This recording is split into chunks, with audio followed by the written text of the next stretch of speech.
चलिए फ्रेंड्स, आज हम लोग पढ़ेंगे फंडामेंटल राइट का दूसरा प्रकार यानी कि स्वतंत्रता का अधिकार, जिसका संविधान में आर्टिकल 19 से लेकर 22 तक उल्लेख है। तो सबसे पहले समझते हैं कि आर्टिकल 19 क्या कहता है। ये जो आर्टिकल 19 है ये संविधान की रीढ़ है। संविधान की क्या है? रीढ़ है। तो आर्टिकल 19 के तहत 7 प्रकार की स्वतंत्रता दी गई थी।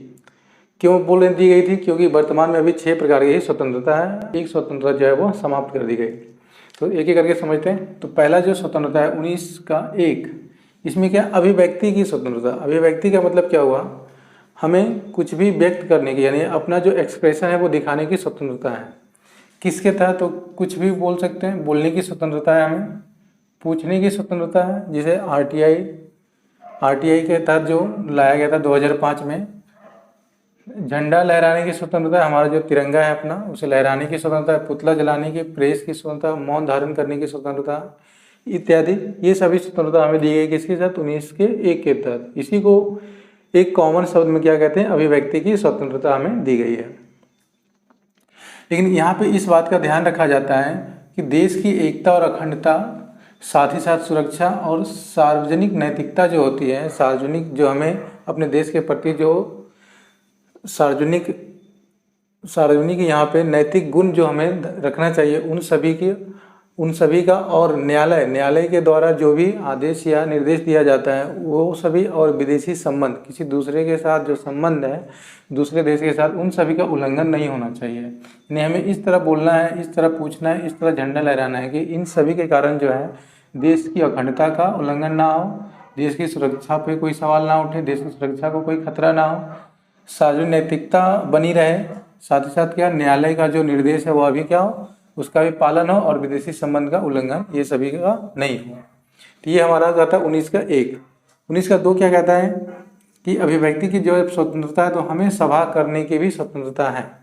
यानी हम कभी भी बैठ के मीटिंग कर सकते हैं। क्या कर सकते हैं? मीटिंग। यानी कि हमें मीटिंग करने की स्वतंत्रता दी गई है। और जब मीटिंग कर सकते हैं तो उसके आधार पर, मीटिंग के आधार पर हम क्या करते हैं? एक संगठन बना सकते हैं, एसोसिएशन।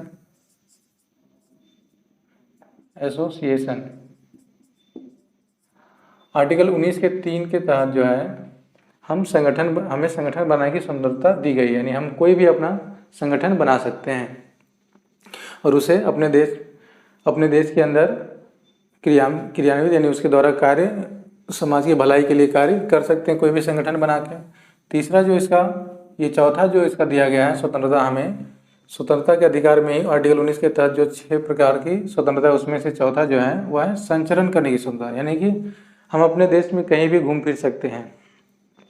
हाँ, यहाँ पे ये अलग बात है कि जो सेना का जो जोन होता है, जहाँ जो देश की सुरक्षा के लिए हानिकारक हो, तो वैसे क्षेत्रों में जाना मना ही रहता है, तो ये अपवाद में आता है। लेकिन हम अपने देश में कहीं भी जहाँ एक देश का आम नागरिक होने के नाते कहीं भी किसी भी प्रकार से हम लोग संचरण कर सकते हैं, यानी कि घूम सकते हैं। तो ये हमें है संचरण करने की स्वतंत्रता है। अब ये 5वां जो अधिकार दिया गया है इसमें स्वतंत्रता का, उसमें हम अपने देश के किसी भी कोने में निवास कर सकते हैं, चाहे वो अस्थायी रूप से या फिर अस्थायी रूप से। इसमें जब धारा 370 लागू था तो उस समय क्या था कि 370 धारा जब लागू थी तो उसके तहत जम्मू कश्मीर में हम लोग बस नहीं सकते थे, वहाँ पे ना ही निवास कर सकते और ना ही अस्थायी रूप से बस सकते थे। तो इसलिए ये अपवाद में आता था जम्मू एंड कश्मीर। लेकिन जब से धारा 370 हटा है तो वहाँ भी क्या होगा, सभी जगह एक जैसा नियम लागू होगी। नहीं, जम्मू कश्मीर में भी अब हम लोग क्या करते हैं, अपना ज़मीन खरीद सकते हैं, बस सकते हैं, रह सकते हैं, व्यापार कर सकते हैं, कुछ भी कर सकते हैं वहाँ पे। तो ये हो गया निवास करने के। नहीं, हम अपने देश के किसी भी कोने में निवास कर सकते हैं, चाहे वो अस्थायी रूप से या अस्थायी रूप से। और इसमें जो 6ठा अधिकार दिया गया था, ये संपत्ति का अधिकार दिया गया था। इसी अधिकार को समाप्त कर दिया गया है। ये जो संपत्ति है वह अर्जित की गई संपत्ति की चर्चा करती है। यानी अर्जित संपत्ति, जो हम लोग संपत्ति वर्तमान में खरीदे, उस संपत्ति को सरकार हमसे नहीं छीन सकती थी, ऐसा पहले मूल अधिकार था। लेकिन इस मूल अधिकार को हटा के, यानी इस मूल अधिकार में जो स्वतंत्रता का अधिकार था, संपत्ति रखने की स्वतंत्रता, इसको हटा के कैसे हटाया? 44वां संशोधन, संविधान संशोधन की जो प्रक्रिया, उसमें 44वां संविधान संशोधन प्रक्रिया 1978 के द्वारा है। इसे मूल अधिकार से हटाकर बना दिया गया कानूनी अधिकार, और इसे अनुच्छेद 300 के जो अनुच्छेद 19 के 6 में था, इसे रख दिया गया 19 के क में। और यह जो संशोधन की प्रक्रिया है जिस समय हो रहा था, तो उस समय हमारे देश के जो प्रधानमंत्री थे मोरारजी देसाई जी थे। अब इसमें जो 7वां स्वतंत्रता था, लेकिन अब वर्तमान में अब ये 6ठा बन गया है, तो इसमें था व्यापार करने की स्वतंत्रता, यानी हम किसी भी देश में अपना बिजनेस कर सकते हैं, व्यापार कर सकते हैं, यानी अपने जीवन निर्वहन के लिए कोई कार्य जो है, कोई भी व्यापार किसी भी देश के साथ किसी देश के किसी भी कोने में कर सकते हैं। तो ये हमें व्यापार करने की स्वतंत्रता दी गई थी। अब यहाँ पे ध्यान रखने की, इसको याद कैसे रखेंगे, इसको याद रखने के लिए सबसे पहले क्या, अभिव्यक्ति की स्वतंत्रता यानी कि बोलने की स्वतंत्रता। पहला तो ये तो याद रखने, उन्हीं से कौम है क्या, बोलने की स्वतंत्रता। और जब अच्छा बोलेंगे तो एक मीटिंग को क्या करते हैं, ऑर्गेनाइज कर सकते हैं, एक मीटिंग कर सकते हैं, यानी कि सभा कर सकते हैं। जब अच्छा बोलेंगे तभी सभा कर सकते हैं, तो ध्यान रखना कि अच्छा बोलेंगे तो सभा कर सकते हैं। दूसरा हो गया सभा। अब जब सभा करेंगे तो वहाँ पे उसमें और लोगों को जोड़ने के लिए, सभा में बुलाने के लिए उसमें एक संगठन बनाना पड़ेगा। तो तीसरा में ध्यान रखना कि संगठन, तीसरा क्या हो गया, संगठन बनाने की स्वतंत्रता है। और जब संगठन बनाएंगे तो संगठन में और अधिक लोगों को जोड़ने के लिए हमको क्या करना पड़ेगा, चारों ओर क्या घूमना पड़ेगा और लोगों को उसमें क्या घूम घूम के जोड़ेंगे। तो चौथा हो गया संचरण, या फिर इसको ये भी कहते हैं, ये चौथा है तो चौथा का मतलब चार, यानी कि चार है, यानी कि चार यानी चारों ओर, तो चारों ओर क्या कर सकते हैं, घूम सकते हैं। अब उसके बाद जब घूम सकते हैं, अब कहीं पे कोई जगह पसंद आ जाए, वहाँ पे घूम रहे हो, वहाँ पे रहने का मन कर जाता है, यानी पाँचवा इसमें क्या कर देंगे, याद रखेंगे निवास करने की स्वतंत्रता है। और निवास, अब 6ठा क्या होगा, निवास करेंगे तो वहाँ पे रहने के लिए कुछ ये अपना संपत्ति वगैरह चाहिए, या फिर वहाँ पे अस्थायी रूप से रहेंगे तो अपना संपत्ति भी होना चाहिए। तो 6ठा रखेंगे कि संपत्ति का अधिकार था, लेकिन इसे समाप्त कर दिया गया। अब याद रखेंगे कि 7वां, जब कहीं पे हम लोग निवास कर रहे हैं तो वहाँ पे अपना जीवन यापन करने के लिए कुछ तो करना पड़ेगा काम। तो काम से क्या याद रखें कि व्यापार कर सकते हैं, क्या कर सकते हैं, व्यापार कर सकते हैं। तो ये इस तरह इसको याद रख सकते हैं। अब बात करते हैं हम लोग आर्टिकल 20। आर्टिकल 20 क्या कहता है, आर्टिकल 20 कहता है दोष सिद्ध से संरक्षण, यानी कोई भी व्यक्ति के ऊपर अगर कोई मुकदमा दायर होता है तो उसे दोष से संरक्षण किस प्रकार दिया जाएगा।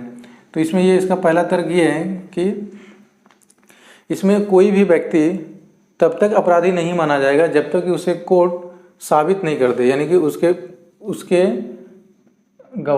विरुद्ध जो है कोई गवाही देकर या फिर किसी भी अन्य सबूत के द्वारा उसे जब तक अपराधी घोषित नहीं कर दिया जाएगा कोर्ट के द्वारा, तब तक वह अपराधी नहीं कहलाएगा। इसका पहला प्रावधान तो ये है। और इसके अंतर्गत और 3 प्रकार की व्यवस्था की गई है। इसमें पहला व्यवस्था की है, अगर वो अपराधी घोषित हो जाता है तो एक अपराध, यानी कि अगर एक बार वो अपराध किया तो उसे एक अपराध के लिए एक बार सज़ा मिलेगी। यानी ये नहीं कि पहला जज जो था वो उसे उस अपराध के लिए सज़ा दी गई और अब जज चेंज हो गया और वो अपना सज़ा भी काट लिया, तो नया जज आया तो वो फिर से उसको क्या करेगा, सज़ा सुनाएगा उस केस को निकाल के। ऐसी व्यवस्था नहीं है। इसमें क्या व्यवस्था है कि एक बार अपराध किया तो उसके लिए एक बार सज़ा ही मिलेगी। दूसरा इसमें यह है, दूसरा व्यवस्था ये किया गया है कि अपराध के समय जो कानून बना था, जिस समय वो अपराध किया था उस समय उस अपराध के लिए क्या कानून था, उस कानून के हिसाब से उसे सज़ा दी जाएगी। ये इसकी दूसरी व्यवस्था है। जैसे बात करें कि अगर 2001 में अगर कोई व्यक्ति कोई जुर्म किया है, मान लेते कोई चोरी किया है, चोरी, और उस समय चोरी की सज़ा मान लेते हैं कि क्या है, 4 महीने कैद। 4 महीने क्या मान लेते हैं, कैद। ये सिर्फ एग्जाम्पल के तौर पे मान रहे हैं, 4 महीने कैद मान लेते हैं। और यही नियम चेंज होके 2010 में हो गया कि उसे 1 साल का कैद हो, 1 साल का कैद। तो अगर वो कोई व्यक्ति 2001 में चोरी किया है तो उसे 2010 के नियम के आधार पर, यानी कि 1 साल का कैद उसे नहीं हो सकता। उस समय जो नियम था कि 4 महीने का कैद, उसे 4 महीने का ही कैद होगा। तो यही कहता है कि किसी भी व्यक्ति जो अपराध किया, तो जिस समय वो अपराध किया है उस समय जो उस अपराध के लिए कानून बना था, उसी कानून के हिसाब से उसे सज़ा दी जाएगी। और तीसरा इसमें कहता है कि स्वयं के विरुद्ध गवाही नहीं दे सकता। कोई भी व्यक्ति को इस तरह मजबूर नहीं किया जा सकता कि वह अपने दोष के विरुद्ध, यानी अपने जुर्म के विरुद्ध वह गवाही दे। तो ये 3 प्रकार की व्यवस्था इसके अंतर्गत की गई है। अब समझते हैं आर्टिकल 21। आर्टिकल 21 क्या कहता है कि प्राण एवं दैहिक स्वतंत्रता, यानी life and personal liberty freedom. इसमें जो स्वतंत्रता दी गई है तो इसके 2 पार्ट हैं, एक तो लाइफ का, एक पर्सनल लिबर्टी का। तो इसमें लाइफ, किसी के भी लाइफ के साथ, किसी के ज़िंदगी के साथ हमें खिलवाड़ करने की स्वतंत्रता इसके अंतर्गत नहीं दी गई। किसी के साथ क्या, अपनी भी ज़िंदगी के साथ हमें खिलवाड़ करने की स्वतंत्रता नहीं दी गई। नहीं, इसमें हम लोग, इसके अंतर्गत हम लोग किसी भी दूसरे जीव या फिर दूसरे नागरिक जो हैं उनके जीवन के साथ हम लोग उसके जीवन को नुकसान नहीं पहुंचा सकते हैं।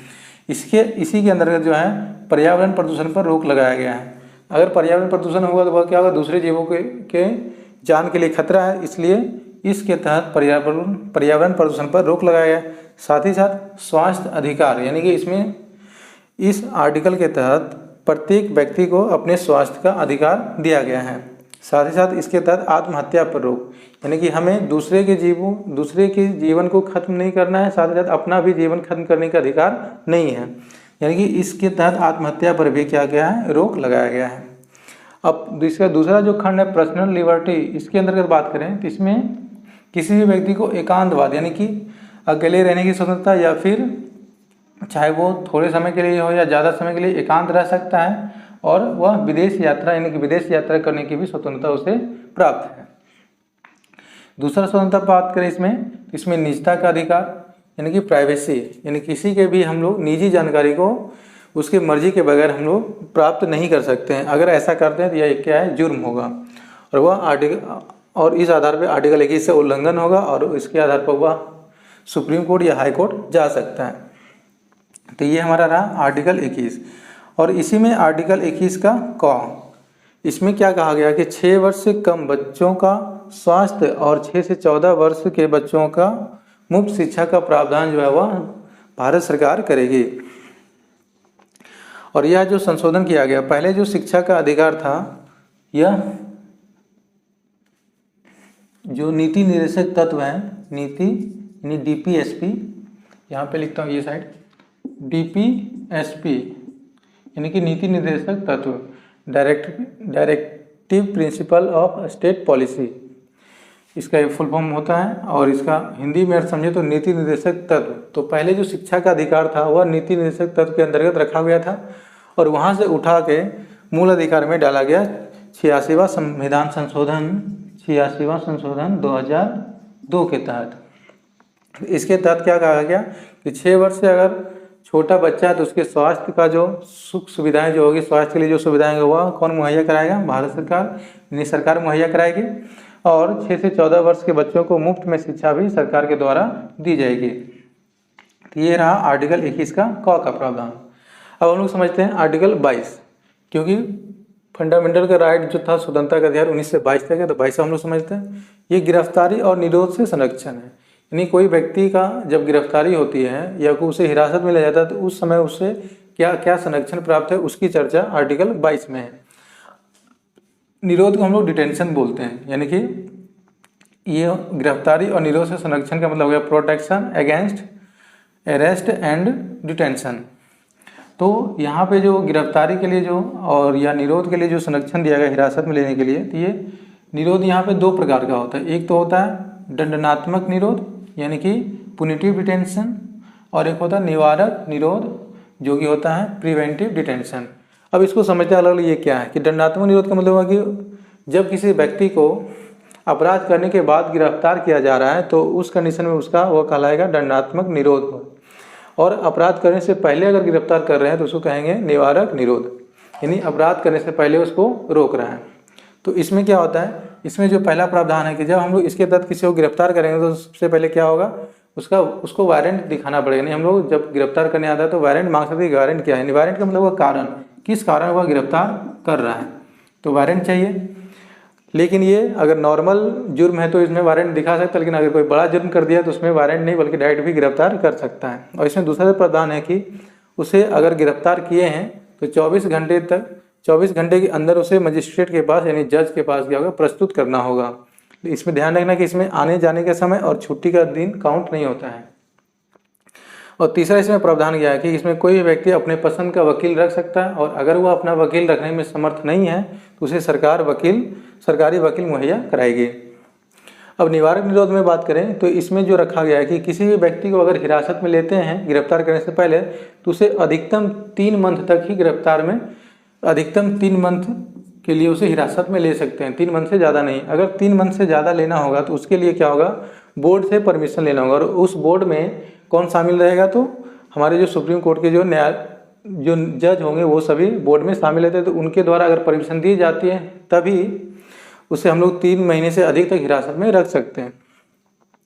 और इसमें दूसरा जो प्रावधान दिया है कि अगर किसी व्यक्ति को हिरासत में ले रहे हैं तो उसे बताना पड़ेगा कि हमें किस आधार पर उसको हिरासत में ले रहे हैं, यानी कि किस कारण उसे हिरासत में लिया जा रहा है।